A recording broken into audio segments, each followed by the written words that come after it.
కర్నూలు జిల్లా ఆదోని వైఎస్ఆర్సీపీ కార్యాలయంలో వైఎస్ఆర్సీపీ పట్టణాధ్యక్షులు దేవ మీడియా సమావేశం ఏర్పాటు చేశారు. ఈ సందర్భంగా మాట్లాడుతూ తనపై కేసు పెట్టారని, 2 రోజుల క్రితం అమ్మాయిని కిడ్నాప్ చేశారని, వచ్చిన ఆరోపణలతో కేసు పెట్టారని, వచ్చిన ఆరోపణలు నిజం కాదని అన్నారు.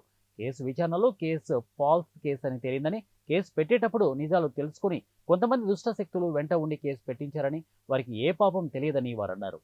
అందరికీ పేరు పేరున నమస్కారాలు.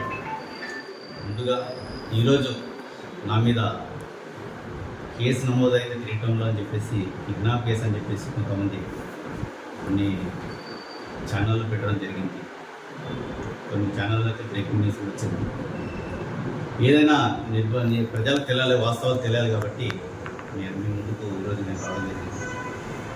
ప్రభుత్వము మా వైసీపీ ప్రభుత్వం పోయి 4 రోజులు కాలేదు. ఇంకా అప్పుడే పర్సనల్గా చేయనటువంటి నేరాలకు బాధ్యులు చేసి మా మీద కేసులు పెట్టడం చెప్తా ఉంది. అయినా మీరు ఎన్ని కేసులు పెట్టి